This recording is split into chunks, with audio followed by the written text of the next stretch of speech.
বিসমিল্লাহির রহমানির রহিম। সবাইকে আসসালামু আলাইকুম ওয়া রাহমাতুল্লাহি ওয়া বারাকাতুহু। আশা করি আপনারা সবাই ভালো আছেন, সুস্থ আছেন। আজকের এই লাইভ ক্লাসে সবাইকে স্বাগত জানাচ্ছি। আমি আপনাদের সাথে আছি মোহাম্মদ আল আমিন, লেখক উৎকর্ষ জিকে। আপনারা আজকের এই ক্লাসটি কে কোথা থেকে দেখছেন সবাই কমেন্টের মাধ্যমে জানাবেন। আজকের ক্লাসটি আমরা সাজিয়েছি প্রাইমারি নিবন্ধন এটিইও নিয়োগ পরীক্ষার সাধারণ জ্ঞানের গুরুত্বপূর্ণ প্রশ্ন দিয়ে। যে প্রশ্নগুলো চাকরি পরীক্ষায় আসার উপযোগী সেই প্রশ্নগুলো দিয়ে আমরা আজকের ক্লাসটি সাজিয়েছি। তো আপনারা যারা দেখছেন ক্লাসটি সবাই আপনারা বন্ধুদেরকে মেনশন করবেন এবং ক্লাসটি আপনাদের টাইমলাইনে শেয়ার করবেন, যাতে করে আমরা সম্মিলিতভাবে সর্ববৃহৎ একটা ক্লাস করতে পারি। আর ক্লাসে আপনারা সবাই কমেন্টের উত্তর করবেন, না পারলেও উত্তর করে যাবেন ইনশাল্লাহ। এতে করে আস্তে আস্তে আপনারা শিখতে পারবেন। তো যাই হোক, কথা না বাড়িয়ে আজকের গুরুত্বপূর্ণ একটা আমরা ক্লাস করতে যাচ্ছি। আমাদের অনেক ধরনের প্রশ্ন আজকে আছে, বাংলাদেশ, আন্তর্জাতিক, এই প্রশ্নগুলো নিয়ে আজকে ক্লাসটি সাজিয়েছি। তো কথা না বাড়িয়ে চলে যাচ্ছি আজকের ক্লাসে। আচ্ছা, আপনাদের জন্য 1 নাম্বার প্রশ্ন, জাতিসংঘের প্রতিষ্ঠাকালীন সদস্য ছিল কয়টি? জাতিসংঘ খুব গুরুত্বপূর্ণ একটা টপিক, এটি যে কোনো চাকরি পরীক্ষার জন্য ইম্পর্টেন্ট, আপনাদের জন্য প্রশ্ন আসার জন্য উপযোগী। তো এই ক্ষেত্রে একটি প্রশ্ন দিয়েছে, জাতিসংঘের প্রতিষ্ঠাকালীন সদস্য কয়টি? আজকের ক্লাসটিতে শুধুমাত্র প্রশ্ন নিয়ে আলোচনা করব না, থাকবে ব্যাখ্যা, বিশ্লেষণ এবং এই প্রশ্নের আলোকে আগামীতে কী ধরনের প্রশ্ন হতে পারে সেগুলো নিয়ে থাকবে আপনাদের চুলচেরা বিশ্লেষণ। আপনারা কমেন্টের মাধ্যমে জানান উত্তর, যে জাতিসংঘের প্রতিষ্ঠাকালীন সদস্য দেশ ছিল কয়টি? জাতিসংঘ হচ্ছে বর্তমান বিশ্বের সর্ববৃহৎ একটি আন্তর্জাতিক সংস্থা, যেই সংস্থাটি গঠিত হয়েছিল দ্বিতীয় বিশ্বযুদ্ধের পর। 24শে অক্টোবর 1945 সালে আনুষ্ঠানিকভাবে জাতিসংঘ প্রতিষ্ঠিত হয়েছিল। জাতিসংঘের ইংরেজি নাম হচ্ছে দ্য ইউনাইটেড নেশনস। তো এখানে অপশন দেওয়া আছে 50টি, 51টি, 55টি এবং 60টি। জাতিসংঘের প্রতিষ্ঠাকালীন সদস্য কয়টি? একদম সিম্পল প্রশ্ন, তারপরে পরীক্ষায় আসে, আপনাদেরকে উত্তর করতে হবে কমেন্টে। সবাই ঝটপট একটা উত্তর করবেন, আপনাদের কমেন্টের আশায় আছি। ঝটপট উত্তর করবেন যে জাতিসংঘের প্রতিষ্ঠাকালীন সদস্য ছিল কয়টি। আমরা এখন পর্যন্ত আপনাদের কমেন্ট পাচ্ছি না, একটু কমেন্ট করবেন জাতিসংঘের প্রতিষ্ঠাকালীন সদস্য ছিল কয়টি। সবাই আপনারা একটা করে শেয়ার দিয়ে দেন আপনাদের টাইমলাইনে, আরও আমাদের অনেক প্রার্থীরা আসুক। আজকের ক্লাসটা আমরা একদম পুরো জমজমাট একটা ক্লাস করি সবাইকে নিয়ে। আচ্ছা, এটির উত্তরটি আমরা চলে যাচ্ছি, জাতিসংঘের প্রতিষ্ঠাকালীন সদস্য ছিল 51টি। যখন জাতিসংঘ গঠিত হয়েছিল, জাতিসংঘ তার প্রতিষ্ঠাকালীন সদস্য ছিল 51টি। একটা মজার বিষয় হচ্ছে যে পোল্যান্ড জাতিসংঘের সনদে স্বাক্ষর না করেও তারা কিন্তু প্রতিষ্ঠাকালীন সদস্য হয়েছিল। এখানে একটা প্রশ্ন আসে যে কোন দেশটি জাতিসংঘের সনদে স্বাক্ষর না করেও তারা প্রতিষ্ঠাকালীন সদস্য দেশ হয়েছিল? সেই দেশটির নাম হচ্ছে পোল্যান্ড। মানে 26শে জুন 1945 সালে কি হয়, জাতিসংঘের সনদ সেদিনকে স্বাক্ষরিত হয়েছিল, কিন্তু পোল্যান্ডের তখন নির্বাচিত কোনো সরকার না থাকায় বা বিশেষ করে নির্বাচন থাকায় তারা অনুপস্থিত ছিল, বাট পোল্যান্ডকে প্রতিষ্ঠাকালীন সদস্য করে নেওয়া হয়েছিল। তা আপনাদেরকে যদি বলা হয় জাতিসংঘের সনদে প্রাথমিকভাবে স্বাক্ষরকারী দেশ কয়টি ছিল? 50টি, তবে প্রতিষ্ঠাকালীন দেশ ছিল কয়টি? 51টি। আমরা চলে যাচ্ছি দ্বিতীয় প্রশ্নে, ন্যাটো। ন্যাটো নিয়ে আমাদের প্রশ্ন থাকবেই, ন্যাটো নিয়ে আমরা এখান থেকে অনেক কিছু জানতে পারবো। ন্যাটো খুব গুরুত্বপূর্ণ একটা টপিক। রাসেল মোল্লা যুক্ত হয়েছেন, 51টি জানিয়েছেন, তার উত্তরটি সঠিক হয়েছে। ন্যাটো, যার পূর্ণরূপ হচ্ছে north Atlantic treaty organization. North Atlantic treaty organization, যার বাংলা হচ্ছে উত্তর আটলান্টিক চুক্তি সংস্থা। এই ন্যাটো গঠিত হয়েছিল 4 এপ্রিল 1949 সালে। এখন আপনাদের কাছে প্রশ্ন যে ন্যাটো যখন গঠিত হয়েছিল, ন্যাটোর প্রতিষ্ঠাকালীন মানে কয়টি দেশকে নিয়ে ন্যাটো গঠিত হয়? কয়টি দেশকে নিয়ে ন্যাটো গঠিত হয়েছিল?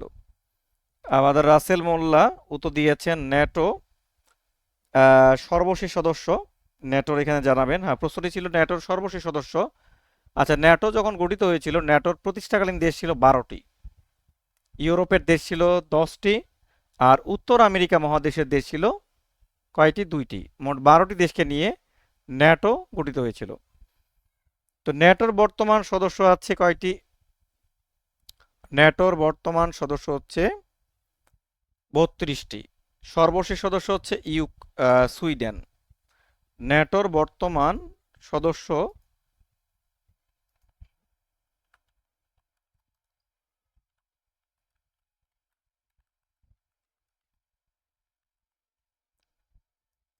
আচ্ছা, আমাদের রাসেল মোল্লা যুক্ত হয়েছে ন্যাটোর। হ্যাঁ, ন্যাটোর বর্তমান সদস্য হচ্ছে 32টি। ঠিক আছে। আর এই 32তম দেশটির নাম হচ্ছে কি? সুইডেন। সুইডেন তারা 7 মার্চ 2024 সালে ন্যাটোতে যুক্ত হয়েছিল। 7 মার্চ 2024 সালে তারা ন্যাটোতে যুক্ত হয়।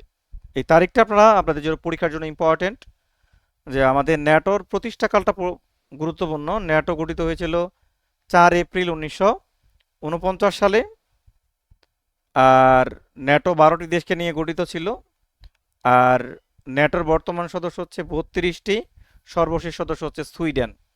তারা 7 মার্চ 2024 সালে মানে এই বছরেই তারা ন্যাটোর সদস্যপদ লাভ করেছে।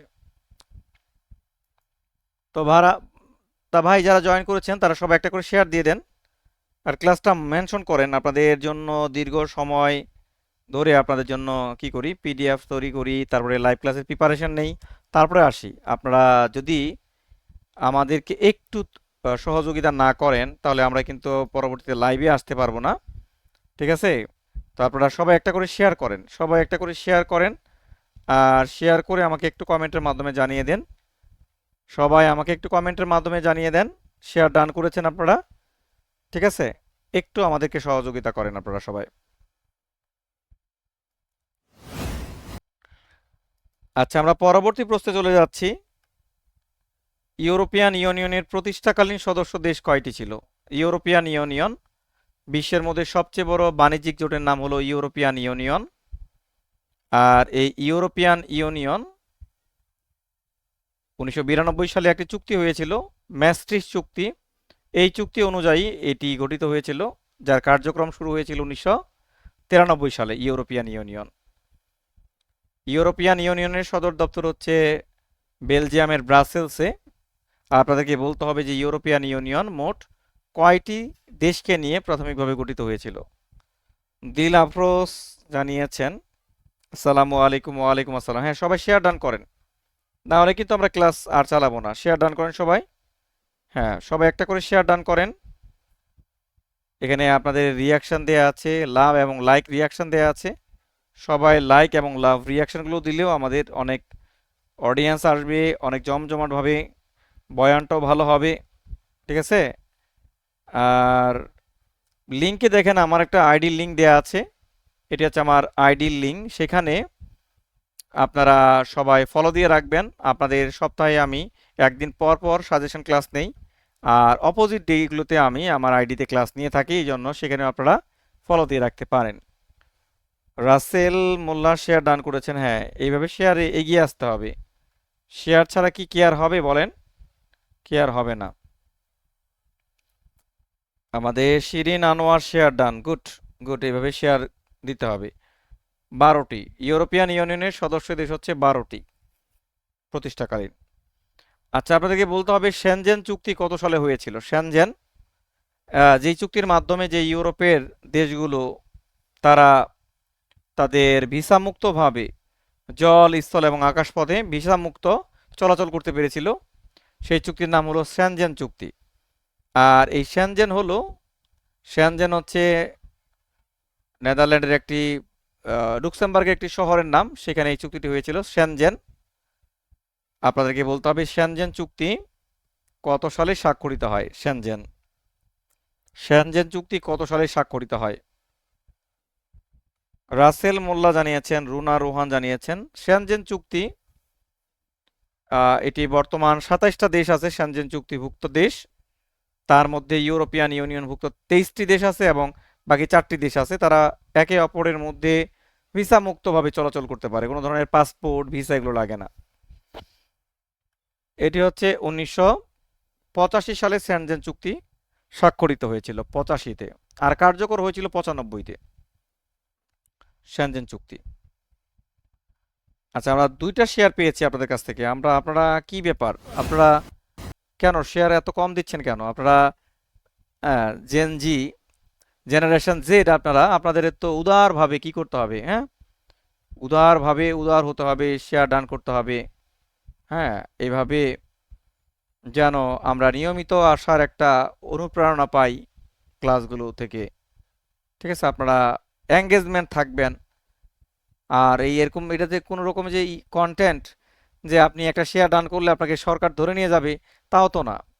ঠিক আছে, বা একটা শেয়ার ডান করলে আপনার ব্যালেন্স থেকে টাকা কাটা হবে। তো আপনি একটা শেয়ার ডান করতে পারেন। হ্যাঁ, আমাদের আসলে শেয়ার না হলে, বড় এঙ্গেজমেন্ট না হলে ক্লাস নিয়ে মজা পাই না, এটা একটা বড় বিষয়।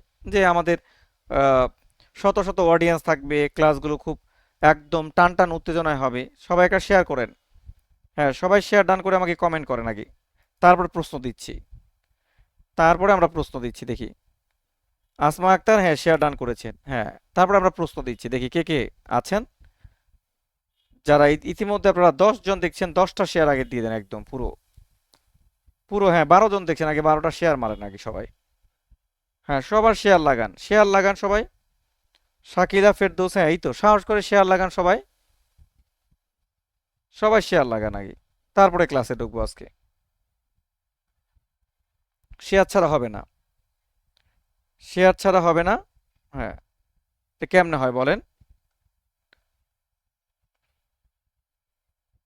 আমরা শিক্ষক ছাত্রছাত্রীদের অনুপ্রেরণা দেই, দিন শেষে কিন্তু আমাদের অনুপ্রেরণার দরকার হয়, তাই না? আর আমাদের অনুপ্রেরণাগুলো হচ্ছে আপনারা করতে পারেন। সবাই শেয়ার করেন, শেয়ার। দেখি কারা কারা করেছেন, আগে শেয়ার ডান করেন। শেয়ার ডান করে আমাকে ডান লেখেন। মোহাম্মদ কবির আহমেদ ডান লিখেছেন। হ্যাঁ, সবাই আগে ডান লেখেন, সবাই শেয়ার। আর মেনশন করেন, শেয়ার না করলে মেনশন করতে পারেন। যদি শেয়ারে ভয় পান, আপনি গুম হয়ে যাবেন, তাহলে মেনশন করেন। করেন সবাই, যারা করেছেন জানান সবাই।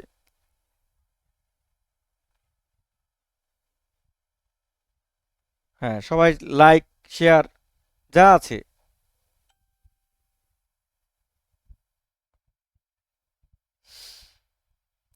যারা দিয়েছেন কমেন্টে জানান, কারা কারা দিয়েছেন কমেন্টে জানান।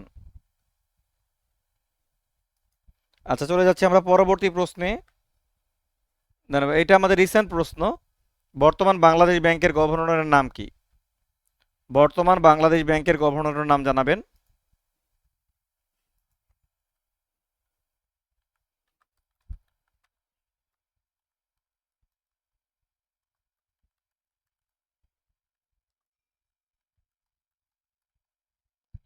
বর্তমান বাংলাদেশ ব্যাংকের গভর্নরের নাম কি? খুব ভালো একটা প্রশ্ন আপনাদের জন্য।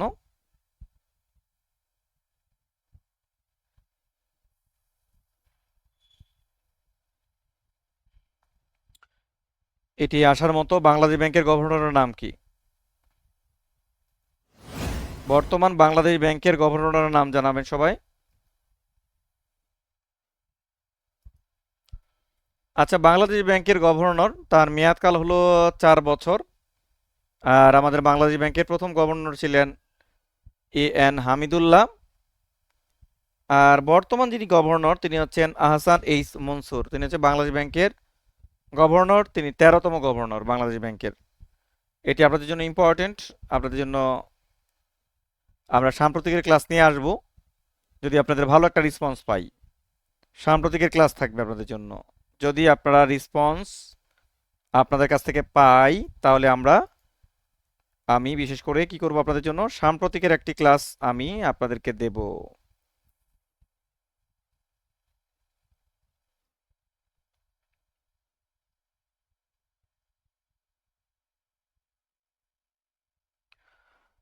আচ্ছা, ঠিক আছে, আমরা চলে যাচ্ছি আমাদের পরবর্তী প্রশ্নে। পরবর্তী প্রশ্নের জন্য প্রস্তুতি আপনারা নিতে পারেন। আচ্ছা, বিমস্টেক কত সালে প্রতিষ্ঠিত হয়? মোহাম্মদ কবির, আসসালামু আলাইকুম স্যার। ভোলার কনফিডেন্স শাখায় আপনার ক্লাস করেছি, অসাধারণ ক্লাস নেন আপনি। আমি তো মনে হচ্ছে যে আমি ভালো ক্লাস নেই না। আপনাদের তো দাওয়াত টাওয়াত পাই না, ভোলা থেকে তো কোনো রকমের ইনভাইট পাই না। তা ধরে নিয়েছে আমি তো ভালো ক্লাস নেই না, এই জন্য হয়তো আপনারা দাওয়াত করেন না ভোলাতে। মোহাম্মদ কবির। আচ্ছা, আমরা চলে যাচ্ছি আমাদের পরবর্তী প্রশ্নে। আসমা আক্তার জানিয়েছেন বিমস্টেক কত সালে প্রতিষ্ঠিত হয়? বিমস্টেকটা কি? বিমস্টেকটা হলো মূলত একটি আঞ্চলিক অর্থনৈতিক সংস্থা। বিমস্টেক হলো একটি আঞ্চলিক অর্থনৈতিক সংস্থা। আর এই বিমস্টেক মোট 5টি দেশকে নিয়ে গঠিত হয়েছিল। বিমস্টেক বিমস্টেক এর পূর্ণরূপ হচ্ছে, বিমস্টেকের পূর্ণরূপ তাহলে কি বলেন তো? বিমস্টেক এর পূর্ণরূপ হলো bay of Bengal initiative for multisectoral technical and economic cooperation. BIMSTEC BIMSTEC এর পূর্ণরূপ হচ্ছে bay of Bengal initiative for multisectoral technical and economic cooperation, BIMSTEC. আর বিমস্টেকের সদর দপ্তর আমরা সবাই জানি, সেটা হচ্ছে ঢাকার গুলশানে অবস্থিত। এটি গঠিত হয়েছিল 1997 সালে। বিমস্টেক বিমস্টেকের এই সদস্যগুলো আপনারা জেনে রাখতে পারেন, এগুলো পরীক্ষায় আসে। সেগুলো হচ্ছে বাংলাদেশ, ভারত, মিয়ানমার, শ্রীলঙ্কা, থাইল্যান্ড, ঠিক আছে, নেপাল এবং ভুটান, এগুলো হচ্ছে বিমস্টেকের সদস্য দেশ। পরবর্তী প্রশ্ন, বাংলাদেশ প্রথম কত সালে কাতার থেকে এলএনজি আমদানি করে? আসমা আক্তার স্যার, প্রতি সপ্তাহে অনুষ্ঠিত হওয়া পরীক্ষা প্রশ্নের উপর ক্লাস নিলে ভালো। হ্যাঁ, আমরা চিন্তা ভাবনা করছি, আপনারা তো শেয়ারে দেন না, তা ক্লাস নিব কিভাবে? আপনারা তো শেয়ারে দেন না, তা ক্লাস নিব কিভাবে বলেন? আপনাদের একটা পরীক্ষা হলে সেই প্রশ্নটা টাইপ করতে হবে, সেই প্রশ্নটা নিয়ে একটা স্লাইড বানাতে হবে, তারপরে পড়তে হবে, প্রিপারেশন নিতে হবে, ব্যাখ্যা বিশ্লেষণ, তারপর তো আপনারা শেয়ার দেন না। হ্যাঁ, আপনারা দাবি করেন, বাট দাবি করার জন্য কি করতে হয়? দিতে হয়। আপনারা তো সেটা দেন না, আপনারা একটা শেয়ার দিতে ভয় পান। তাহলে আপনারা কিভাবে আপনারা আপনাদের একটা বিপ্লব রচনা করবেন চাকরি পাওয়ার ক্ষেত্রে, বলেন তো? বাংলাদেশ প্রথম কত সালে কাতার থেকে এলএনজি আমদানি করে? এলএনজির এর পূর্ণরূপ হচ্ছে লিকুইফাইড ন্যাচারাল গ্যাস, এলএনজি, যেটা হচ্ছে আমাদের তরল যেটা গ্যাস, কাতার থেকে আমদানি করা হয়। আর সিএনজি হচ্ছে কম্প্রেসড ন্যাচারাল গ্যাস, এগুলো কিন্তু পরীক্ষায় আসে। সিএনজি, এলএনজি কাতার থেকে আনা হয়। এটা আমাদের 2000 কত সালে, 18 সালে। শেয়ার দিয়েছি তো, হ্যাঁ আপনি তো দিয়েছেন, আপনি, হ্যাঁ আপনি দিয়েছেন, কিন্তু অনেকেই দেয় না। হ্যাঁ, আপনি দিয়েছেন, আপনি আমাদের নিয়মিত একদম অনুগত শিক্ষার্থী দিয়েছেন, যারা আমাদেরকে একদম ভালোবাসেন, হৃদয় থেকে ভালোবাসেন, তারা দেন, ই করেন না, কার্পণ্য করেন না। পরবর্তী প্রশ্ন, পোর্টো গ্রান্ডে কোন জেলার পূর্ব নাম? পোর্টো গ্রান্ডে, এটি একটা আমাদের বেসিক প্রশ্ন। পোর্টো গ্রান্ডে, রাসেল মোল্লা জানিয়েছেন পোর্টো গ্রান্ডে। হ্যাঁ, জানাবেন কোন জেলার পোর্টো গ্রান্ডে, এটি কোন জেলার পূর্ব নাম ছিল পোর্টো গ্রান্ডে? দ্রুত উত্তর করবেন সবাই। আমাদের উত্তর দিয়েছে এস এম রমজান আলী, উত্তর করেছেন পোর্টো গ্রান্ডে কোন জেলার। আসমা আক্তার, আসমা আক্তার, পোর্টো গ্রান্ডের এটির উত্তর হচ্ছে চট্টগ্রামের পূর্ব নাম ছিল পোর্টো গ্রান্ডে, চট্টগ্রাম। আর এই পোর্টো গ্রান্ডের নামটি রেখেছিল পর্তুগিজরা, পোর্টো গ্রান্ডে, যার অর্থ হচ্ছে বড় স্বর্গ, পোর্টো Grande. S M Ramzan Ali কি করেছেন? দান করেছেন শেয়ার। চলে যাচ্ছি আমরা পরবর্তী প্রশ্নে। বাংলাদেশের প্রথম রামসার সাইট কোনটি? বাংলাদেশের প্রথম রামসার সাইট, বাংলাদেশের প্রথম রামসার সাইট কোনটি? রামসার, এটি হলো ইরানের একটি শহরের নাম, রামসার। সেখানে একটি কনভেনশন হয়েছিল যে বিশ্বের যেগুলো জলভূমি আছে, এই জলভূমিগুলোকে রক্ষার জন্য সেখানে একটি কি হয়েছিল, কনভেনশন হয়েছিল। সেটাকে বলা হয় রামসার কনভেনশন, যেটা হয় সালে রামসারে। তো বাংলাদেশে দুইটা রামসার সাইট রয়েছে, একটি হচ্ছে সুন্দরবন আর একটি হচ্ছে টাঙ্গুয়ার হাওর। একটি হচ্ছে সুন্দরবন আর একটা হচ্ছে টাঙ্গুয়ার হাওর। সুন্দরবন হচ্ছে আমাদের প্রথম রামসার সাইট, সুন্দরবন।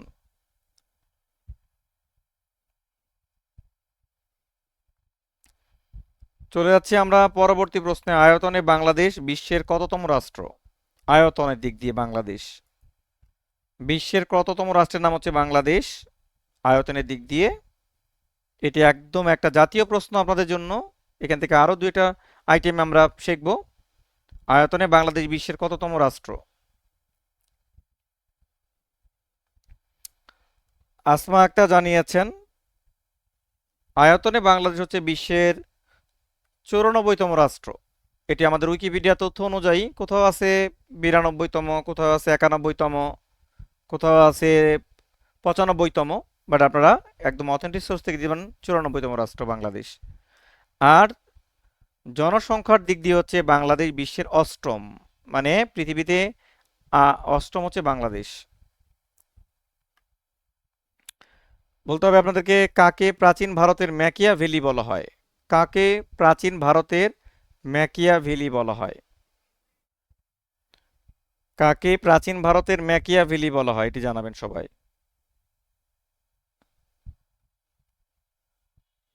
রুনা রোহান উত্তর দিয়েছেন আমাদের ম্যাকিয়াভেলি মূলত নিকোলা ম্যাকিয়াভেলি, তিনি ইতালির একজন রাষ্ট্রবিজ্ঞানী ছিলেন ম্যাকিয়াভেলি। তো এক্ষেত্রে কাকে প্রাচীন ভারতের ম্যাকিয়াভেলি বলা হয় সেটি হচ্ছে চাণক্য। রাসেল মোল্লা জানিয়েছেন চাণক্য। চাণক্যকে প্রাচীন ভারতের কি বলা হয়? ম্যাকিয়াভেলি। তার সাথে তুলনা করা হয়েছে, মানে বুদ্ধি দিক দিয়ে, দীক্ষার দিক দিয়ে ম্যাকিয়াভেলির সাথে। আর চাণক্যের আরেকটি নাম ছিল কৌটিল্য। চাণক্য রচিত গ্রন্থ দুটি, সেগুলো হচ্ছে অর্থশাস্ত্র এবং নীতিশাস্ত্র। আচ্ছা, আপনাদের বলতে হবে উপমহাদেশের কবুলিয়াত ও পাট্রার প্রচলন করেন কে? এটি আমাদের মধ্যযুগের একটি প্রশ্ন। মধ্যযুগ থেকে এসেছে যে উপমহাদেশের মধ্যে যে কবুলিয়াত এবং পাট্রার এর প্রচলন করেছিলেন কে?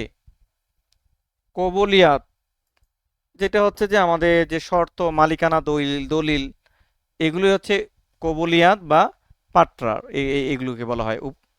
কবুলিয়াত এবং পাট্রার প্রচলন করেছিলেন কে? কবুলিয়াত এবং পাট্রার এগুলোর প্রচলন করেছিলেন কে?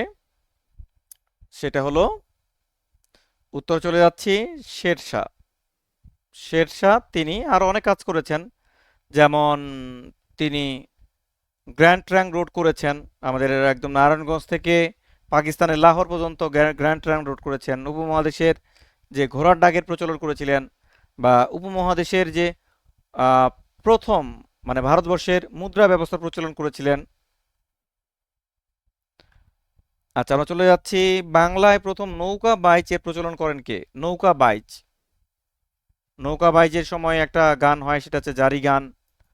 এই নৌকা বাইচের প্রচলন করেছিলেন কে বাংলাতে? হ্যাঁ, বিভিন্ন জায়গায় দেখেন বিভিন্ন উৎসব মুখর পরিবেশে কি হয়, নৌকা বাইচের প্রচলন হয়।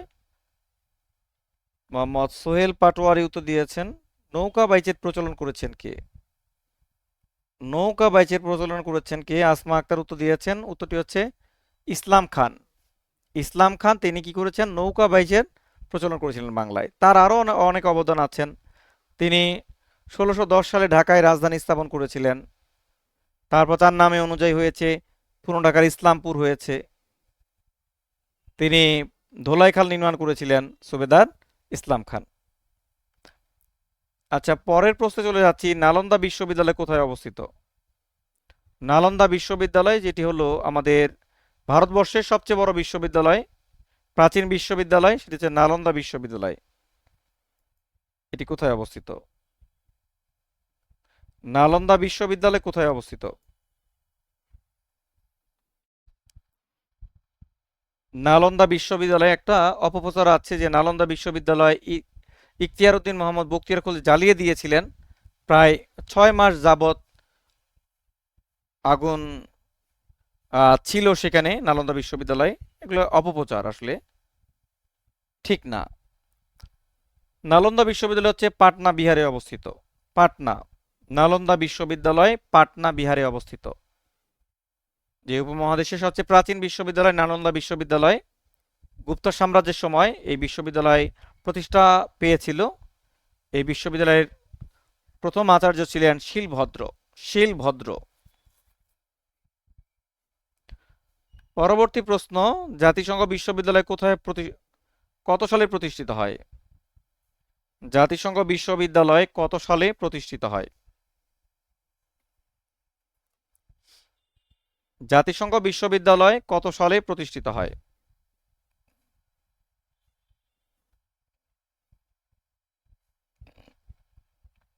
1972, 1988, 1990, 1995-তে। এটির উত্তর হচ্ছে 1972 সালে জাতিসংঘ বিশ্ববিদ্যালয় প্রতিষ্ঠিত হয়, যেটি হচ্ছে জাপানের টোকিওতে অবস্থিত। আরেকটা যদি আপনাদেরকে বলা হয় জাতিসংঘের শান্তিরক্ষী মিশন বিশ্ববিদ্যালয় কোথায় অবস্থিত বা কত সালে প্রতিষ্ঠিত হয়, সেটি হচ্ছে 1988 সালে, যেটার অবস্থান কোস্টারিকার সান জোসে।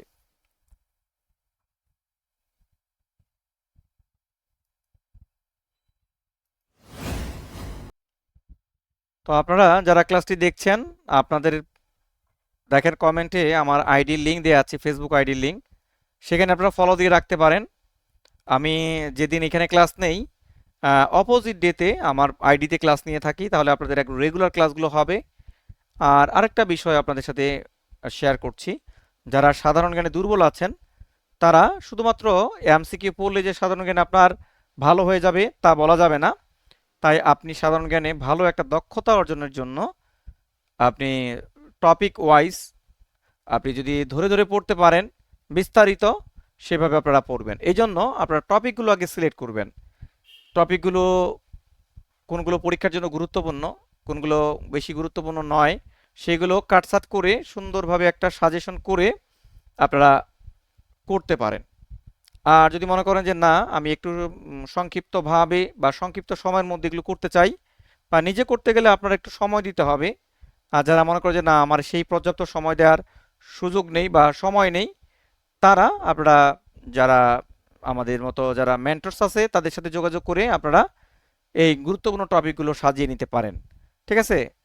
আপনারা চাইলে আপনাদের সাধারণ জ্ঞান বাংলার একটা ভালো অল্প সময়ের মধ্যে কার্যকরী প্রস্তুতি নেওয়ার জন্য, যদি মনে করেন যে না আমি শর্টকাটে শিখতে চাই, অল্প সময়ের মধ্যে ভালো একটা আউটপুট চাই, তাহলে আপনারা অনলাইনে বাংলা, জিকে, ম্যাথ, তারপরে ইংরেজি, এগুলো আপনারা শিখে নিতে পারেন একদম ধরে ধরে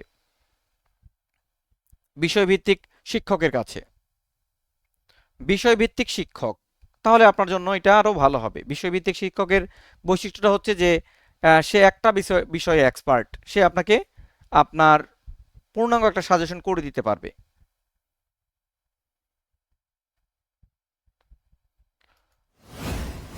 আচ্ছা, আমরা চলে যাচ্ছি আমরা পরবর্তী প্রশ্নে। বর্তমান জাতিসংঘের মানবাধিকার কমিশনের প্রধানের নাম কি? এটি আমাদের একদম এটি হলো আমাদের কি এটি হচ্ছে আমাদের একদম রিসেন্ট প্রশ্ন, তার নামটি অনেক বেশি আসছে। বর্তমান জাতিসংঘের মানবাধিকার কমিশনের প্রধানের নাম কি? জাতিসংঘের যে মানবাধিকার কমিশন যে আছে প্রধান, তার নাম কি? রুনা রোহান জানিয়েছেন, আসমা আক্তার জানিয়েছেন।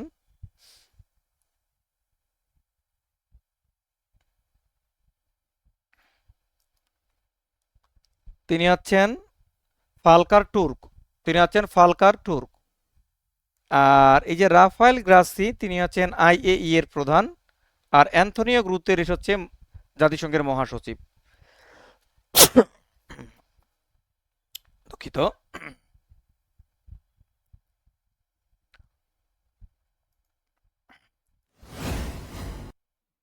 আচ্ছা, আজকে আপনারা যারা লাইভ ক্লাসটি করছেন, আপনাদের মধ্যে কে কে আছেন যে আমার অনলাইনে পেড ব্যাচের স্টুডেন্ট আছেন? অনলাইনে পেড ব্যাচের স্টুডেন্ট কে কে আছেন একটু কমেন্টের মাধ্যমে জানাবেন। অনলাইনে পেড ব্যাচের স্টুডেন্ট কে কে আছেন? আমাদের সাথে যারা যুক্ত হয়েছেন, সোনালী স্বপ্ন, রোনা রোহান, আসমা, হ্যাঁ, যারা অনলাইনে আমার পেইড ব্যাচের স্টুডেন্ট আছেন, যারা আপনাদের সাধারণ জ্ঞান এবং বাংলার কোর্সটি করছেন, তারা জানাবেন কে কে আছেন। এবং অনলাইনে ক্লাসগুলো আপনাদের কেমন লাগছে আপনারা একটু জাস্ট রিভিউ দিবেন।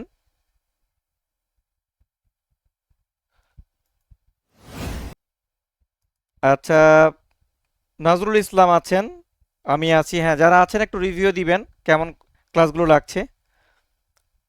যুক্তরাষ্ট্রের প্রেসিডেন্ট পদপ্রার্থী কমলা হ্যারিস কোন দেশের বংশোদ্ভূত? কোন দেশের বংশোদ্ভূত?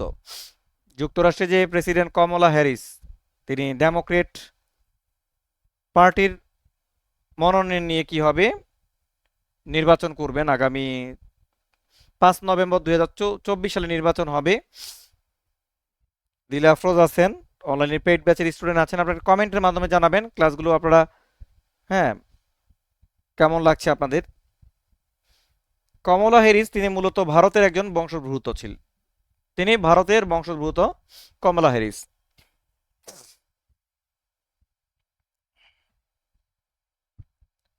আচ্ছা, বলতে হবে বর্তমান বাংলাদেশের সরকারের অ্যাটর্নি জেনারেলের নাম কি? বর্তমান যে বাংলাদেশের যে অ্যাটর্নি জেনারেল, সরকারের সর্বোচ্চ আইন কর্মকর্তার নাম হলো অ্যাটর্নি জেনারেল।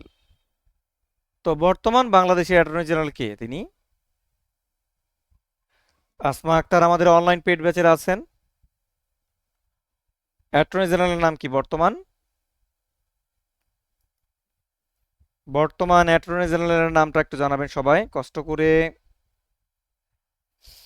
রাসেল মোল্লা, ওবায়দুল হাসান, ওবায়দুল হাসানের নাই তিনি আর, তিনি প্রধান বিচারপতি ছিলেন, তিনি হচ্ছেন আসাদুজ্জামান। আমাদের বর্তমান অ্যাটর্নি জেনারেল নাম হচ্ছে আসাদুজ্জামান।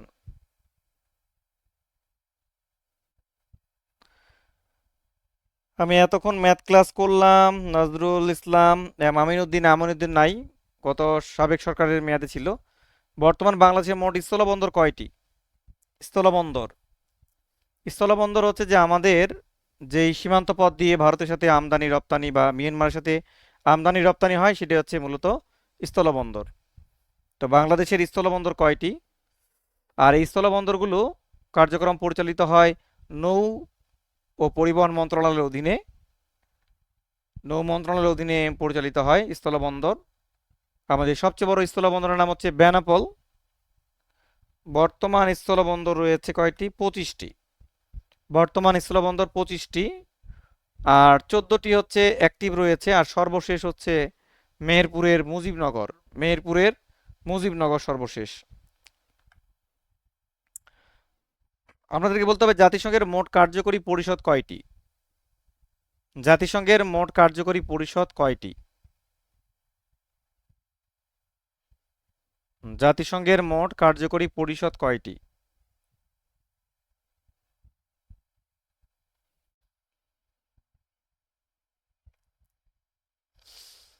আচ্ছা, আমাদের জাতিসংঘের কার্যকরী পরিষদ, আমরা তো জানি জাতিসংঘের 6টি অঙ্গ সংগঠন রয়েছে: সাধারণ পরিষদ, নিরাপত্তা পরিষদ, অসি পরিষদ, অর্থনৈতিক ও সামাজিক পরিষদ, সচিবালয় এবং আন্তর্জাতিক আদালত। তবে অসি পরিষদটা বর্তমান বিলুপ্ত আছে, কার্যকরী হচ্ছে 5টি।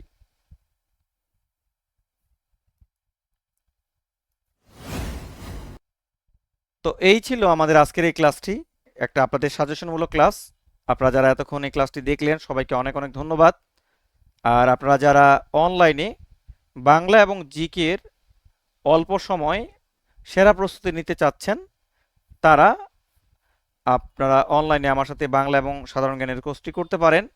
তাদের জন্য 50% ডিসকাউন্টে ভর্তি চলছে।